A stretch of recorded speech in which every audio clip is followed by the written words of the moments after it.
Hello friends, welcome है आपका। आज हम कंपाइलर जा रहे हैं।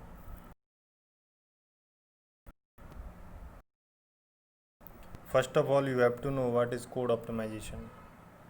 Basic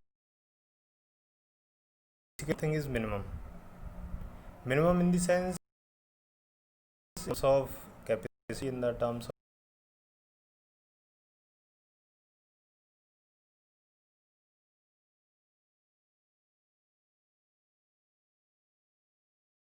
of system time memory के अंदर जो लगता है किसी भी प्रोसेस को रन होने में, एग्जीक्यूट होने में वो आपका ऑप्टिमाइजेशन कहलाता है। अब कोड ऑप्टिमाइजेशन जैसा कि कंपाइलर की लास्ट फेज़ है, second last phase. So optimization is aimed at improving the execution efficiency of a program. हम किसी भी प्रोग्राम की एग्जीक्यूशन एफिशिएंसी को बढ़ाते हैं। Since the process is to be performed automatically, extensive analysis of the algorithm represented by a program and possible replacement of an algorithm by one are ruled out। Okay, हमारा जो से यदि हमें कुछ ऐसा लग रहा है कि हम मोर एफिशिएंट कोड और इसके लिए लिख सकते हैं या उसको हम ऑप्टिमाइज कर सकते हैं सो डैट वो हमारा minimum amount of space and minimum amount of storage memory के अंदर ले, तो हमें वो करना चाहिए। उसी प्रोसेस को हम कोड ऑप्टिमाइजेशन कहते हैं। ठीक है। Instead optimization aim mainly at rearranging the computation, क्या बोले, rearranging the computation in a process in a program so as to gain the advantage of execution speed. Overall speed से meaning है हमें speed को बढ़ाया जाता है इसमें। यदि हमारा कोड छोटा होगा तो उसकी स्पीड बढ़ेगी, जाहिर सी बात है। मेमोरी में स्पेस भी कम लेगा without changing the meaning of a program. ये मोस्ट इंपॉर्टेंट चीज़ है। यदि आपसे कोई कहता है कि ठीक है साहब आप ऑप्टिमाइजेशन कीजिए, तो हमें ऐसा नहीं ऑप्टिमाइजेशन करना है कि उसका मीनिंग ही बदल जाए। मीनिंग यदि कोई प्रोग्राम है एडिशन ऑफ 2 नंबर या सब्सट्रैक्शन ऑफ, और आपने उसको ऑप्टिमाइज़ किया और मालूम पड़ा वो आउटपुट ही कुछ और देने लगा, तो वो फिर गलत हो जाएगा। तो मीन्स हमें ओरिजिनलिटी उसकी चेंज ना हो, मीनिंग उसका चेंज ना हो, बट उसका एग्जीक्यूशन एफिशिएंसी बढ़ जाए। That is called optimization. Okay. So compiler that apply code improving transformations are called optimizing compiler. कुछ कंपाइलर्स होते हैं जो ऑप्टिमाइजिंग कंपाइलर्स होते हैं। There are 2 types of optimization techniques. 2 तरह की टेक्निक्स होती हैं ये। कौन कौन सी? पहली machine independent optimization, second one is machine dependent optimization. Means जो मशीन पर इंडिपेंडेंट होती हैं और कुछ मशीन से डिपेंडेंट होती हैं। अब यहाँ पे मैंने एक एग्जांपल लिया है जो कंपाइलर डिज़ाइन की बुक है ओ सिटी उलमान, उसमें भी ये दिया हुआ है। क्विक शॉट का एक सी प्रोग्राम है, यहाँ से लेके और आपका यहाँ तक। क्विक शॉट का ये सी में प्रोग्राम है। Int m n i j v x, loop लगा दिया, कंडीशन लगा दी, while loop to this one then this one, break x equal to this, bracket close this, quick sort. Okay, so this is our quick sort algorithm और you can say C fragment code. अब हमें इसको optimise करना है। Optimise हम directly नहीं कर पाएंगे। सबसे पहले इसके हम 3 एड्रेस कोड जनरेट करें, क्योंकि कोई भी प्रोग्राम जब मशीन लैंग्वेज में कन्वर्ट होता है तो वो इंटरमीडिएट कोड जनरेट होता है या 3 एड्रेस कोड उसके जनरेट होते हैं। तो हमें इसके 3 एड्रेस कोड बनाने होंगे। चलिए देखते हैं। यहाँ पर देखिए, in this C code we see that area used, so we assume that integer occupy 4 bytes। सबसे मेन जो इसमें इम्पोर्टेंट बात बताने वाली ये है जो मैं बताना चाहता हूँ, ध्यान से देखिए कि यहाँ पर आप देख रहे हो this is the variable initialization. यहाँ के बाद में यहाँ पे आपका एक एरे यूज़ हो रहा है, उसके बाद एक एरे यहाँ यूज़ हो रहा है। हर जगह आपका एरे यूज़ हो रहा है इसमें। तो जितने भी ये एरे यूज़ हो रहे हैं, ये मान के चलता है कंपाइलर कि ये मेमोरी के अंदर इसका जो 1 वेरिएबल है वो 4 बाइट का। तो यदि 4 बाइट 1 लेगा तो n कितना लेगा, 4 इंटू एन, जाहिर सी बात है। ठीक है ना। तो ये मैंने एज्यूम कर लिया, let we assume that integer occupy, जो इंटीजर की वैल्यू है वो 4 बाइट लेती है। ठीक है, हमें 4 बाइट लेके चलना है। तो यदि इसको मैं 3 एड्रेस कोड में कन्वर्ट करूँगा ए एरे आई, तो तो आई 4 बाइट लेगा एक वेरिएबल, एक इंटीजर, तो आई वेरिएबल कितना लेंगे 4 इंटू आई, इसको मैंने T1 में डाला। अब T1 को मैंने यहाँ ट्रांसफ़र कर दिया, x equal to a of T1। तो ये यहाँ से लेके यहाँ तक का ये आपका 3 एड्रेस कोड जनरेट हो गया फॉर x इक्वल टू ए अरे आई, राइट। ओके, अब हम उस फ्रेगमेंट कोड जो प्रीवियसली दिखाया था मैंने अभी, उसका मैं 3 एड्रेस कोड जनरेट करता हूँ स्टेप बाय स्टेप। तो एक एक करके स्टेप बाय स्टेप हम 3 एड्रेस कोड जनरेट करेंगे। जैसा एक बार मैं प्रोग्राम आपको दिखा देता हूँ। हम ब्रैकेट के अंदर गए, int i comma j, int v comma x, if n is less than equal to m, return. अब हम इधर जाएंगे, i equal to m minus one, ये मेरा अलग हो गया। हम इसकी नंबरिंग करते हुए जाएंगे, जे इक्वल टू एन अलग नंबर हो गया, नेक्स्ट स्टेप हो गया। सेमीकोलन लगा हुआ है तो वो अलग स्टेप हो जाएगा, सेमीकोलन के बाद में हम ब्रेक कर लेंगे। अब ए ऑफ एरे एन है तो 4 इंटू एन T1 में जाएगा, v equal to a T1, i plus one, T2 equal to 4 into i, क्योंकि यहाँ पर आपका 4 इंटू आई क्यों किया, क्योंकि यहाँ पर आपका आई है, देखिए ये रहा। वाइल के अंदर हम गए तो ए अरे आई, 4 इंटू आई, और ए जो भी ए ऑफ T1 या T2 होगा वो लेस देन वी कर देंगे। यहाँ पर देखिए 4 into I T2, A of T2 T3, और T3 is less than we कर दिया। गो टू अभी मैं आपको बाद में बताऊँगा कैसे लगाते हैं। इसी तरीके से हम स्टेप बाय स्टेप इसको करते हुए चले जाएंगे। जितने भी ये यहाँ तक होंगे, last AT15 equal to x, यहाँ तक हो गया। सपोज़ 30 इसके 3 एड्रेस कोड के स्टेप्स आते हैं।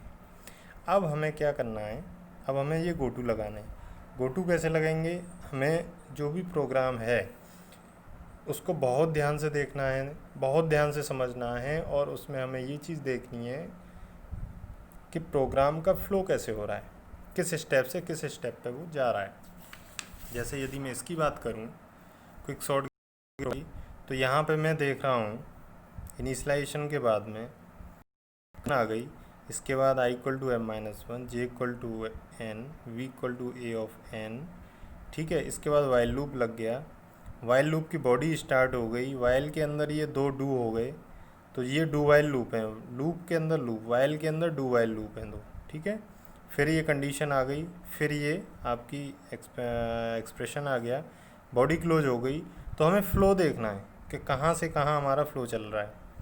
तो हमारा ब्लॉक वाइज हम इसको बाइफरकेट करेंगे, ब्लॉक लगाएंगे, गो टू लगाएंगे इसमें। तो if T3 is less than v, जैसे ही हमारा T3 is less than we है, यहाँ पर देखिए T3 is less than v, T3 is less than v मतलब आपका देखा जाए तो यहाँ पर डू, ये इसके बाद AI is less than v, do while, इसके बाद कंट्रोल होना चाहिए। यदि ये कंडीशन ट्रू होती है तो फिर डू पर जाएगा, फिर ट्रू होगी फिर डू पर जाएगा, फिर ट्रू होगी फिर डू पर जाएगा, तो ये रिपीट होता रहेगा। इसका मतलब इसके बाद कंट्रोल यहाँ जा रहा है, i equal to i plus one. अब यहाँ पे देखो i equal to i plus one मैंने कहाँ लिखा हुआ है, स्टेप नंबर 5, ठीक है। तो इसके बाद मैं गो टू 5 लिख दूँगा, सो डैट इसके बाद कंट्रोल आपका 5 पे जाता रहेगा। फिर यहाँ पर आएंगे, फिर ट्रू होगी, फिर ये गो टू 5 कर देगा। तो इस तरीके से ये लूप चलता रहेगा। मीन्स मीनिंग आपका वही रहना जो ओरिजिनल प्रोग्राम में मीनिंग था, ठीक है। इसके बाद ये नेक्स्ट आया, फिर यहाँ पर देखो गो टू 9 किया है, क्यों किया है, T5 is greater than v. जो नेक्स्ट लाइन है आपकी जे वाली, do j equal to j minus one, a j is greater than v. इसके बाद जैसे ये ट्रू होगा तो फिर डू पर जाएगा, ये इस वाले डू पर, फिर ट्रू होगा फिर डू पर जाएगा, तो ये भी लूप चलता रहेगा। तो j equal to j minus one पर जाएगा, इसके बाद ग्रेटर देन वी के बाद। तो यहाँ पर देखो T5 is greater than v, 9 मतलब j equal to j minus one का है 9, तो इसके बाद गो टू 9 कर 9 पे चला गया, ये कंट्रोल घूमता रहेगा। इसके बाद आता है आपका कंडीशन इफ़, यहाँ तक हमारा हो गया काम। इसके बाद देखिए ध्यान से, if i is greater than equal to j, break. अब इसके बाद में i is greater than equal to j और ब्रेक कर दिया, तो यहाँ के बाद हमारा कंट्रोल कहाँ जाएगा, go to 9, j equal to j minus one, T5 is greater than v, go to 9 हो गया, i is greater than equal to j. अब इसके बाद गो टू 23 अभी बताता हूँ। 23 क्यों किया मैंने यहाँ पर, क्योंकि ये जो इफ़ के बाद है, यदि ये ट्रू होता है तो ये इसके अंदर जाएगा, और फॉल्स होता है तो यहीं से ब्रेक हो जाएगा, और जब ब्रेक होगा तो सीधा ये इस ब्रैकेट से बाहर आएगा, इसका मतलब स्टेप पे आएगा। तो x equal to a i, x equal to a i मतलब 4 4 इंटू आई आपका 23 पे लिखा हुआ है, देखो ध्यान से, यहाँ से वो वाली लाइन शुरू हुई है 4 इंटू आई वाली। तो यदि ये स्टेप मेरा फॉल्स होता है तो डायरेक्टली यहाँ से कंट्रोल गो टू 23 पर जाएगा, सो डैट यही वाला एग्जीक्यूशन होगा, बीच वाला स्किप हो जाएगा। और यदि ये फॉल्स होता है तो सॉरी, और यदि ट्रू होता है तो नेक्स्ट स्टेप पे जाएगा, ठीक है ना। तो ये हमारा 23 समझ में आ गया। इसके बाद ये चल, यहाँ पर मैंने गो टू 5 लगाया है, 80 10 equal to x, go to 5, 80 10 equal to x, go to 5, a j equal to x. अब ये यहाँ पे 5 क्यों लगाया है, क्योंकि ये मेरे किसकी बॉडी चल रही है, यहाँ से यहाँ तक, यहाँ से यहाँ तक, ध्यान से देखो, यहाँ से यहाँ तक किसकी बॉडी है, वाइल की। ये ध्यान से देखो, ये वाइल की बॉडी है, यहाँ से स्टार्ट हुआ, यहाँ पे आके क्लोज हुआ। तो इसके एंड में जब भी ये सारा कैलकुलेशन हो जाएगा, इसके बाद ये कहाँ पे जाएगा, वाइल पे जाएगा, और वाइल मतलब डू पे जाएगा, इक्वल टू आई प्लस 1। अब आई इक्वल टू आई प्लस 1 कहाँ पे लिखा हुआ है आपका 5 पर, इसीलिए मैंने क्या लिखा, इसके बाद में गो टू 5 कर दिया। यदि ये आपका ट्रू होता है तो इसके बाद ये सीधा यहाँ पे जाएगा, ठीक है। फिर ये नेक्स्ट स्टेप में आ गया हमारे 30 तक, 80 15 इक्वल टू एक्स। इसका मतलब आपने यहाँ तक कर लिया A N equal to x, ठीक। अब ये मैंने 3 एड्रेस कोड जनरेट कर लिया। 3 एड्रेस कोड समझ में आ गया कैसे जनरेट करते हैं, कुछ भी नहीं है, बहुत सिंपल है। बहुत सारे स्टूडेंट इसमें गलती करते हैं, तो हमें बहुत सावधानी से करना है। हमें सेमीकोलन से ब्रेक करना है, जहाँ जहाँ सेमीकोलन होगा उसको लाइन में उसको नेक्स्ट स्टेप काउंट करके चलना है, ठीक है ना। उसको ब्रेक कर देना है, एक सेमीकोलन के बाद फिर नेक्स्ट लाइन नेक्स्ट स्टेप, फिर सेमीकोलन होगा इसके बाद तो हो गया, फिर इसके बाद सेमीकोलन तो 4 स्टेप हो गया। जहाँ एरे आएगा उसको पहले टेम्परेरी वेरिएबल में डालेंगे, और फिर उस टेम्परेरी वेरिएबल को इसके अंदर पास कर वेरिएबल में असाइन करा देंगे।